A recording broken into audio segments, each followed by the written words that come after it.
अस्सलाम वालेकुम dear viewers, मैं रियाज अहमद ख़ान आज आप लोगों की खिदमत में एक नई वीडियो के साथ हाजिर हूँ। डियर व्यूवर्स, आज की वीडियो बहुत ही एक मज़ेदार वीडियो है, आप लोगों को बहुत ही पसंद आएगी।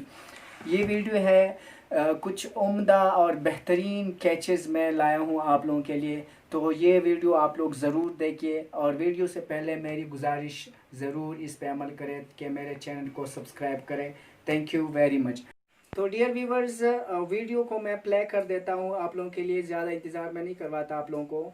सो 1 2 3 एंड गो।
व्यूअर्स, कमाल की वीडियो थी, आप लोगों ने भी देखी, मैंने भी देखी।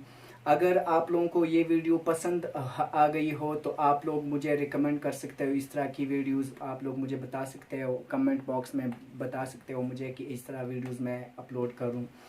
और मुझे तो ये वेस्ट इंडीज़ के 2 कैचेस जो थे वो बहुत ज़्यादा पसंद आ गए, कमाल के कैचेस लिए हुए थे। आप लोग भी अपने फेवरेट कैचेस कमेंट बॉक्स में लिख सकते हैं। सो डियर व्यूअर्स, आज की यही थी हमारी वीडियो। इसको लाइक करें, शेयर करें। Thank you very much. अस्सलाम वालेकुम वरहमतुल्लाहि वबरकातुहू।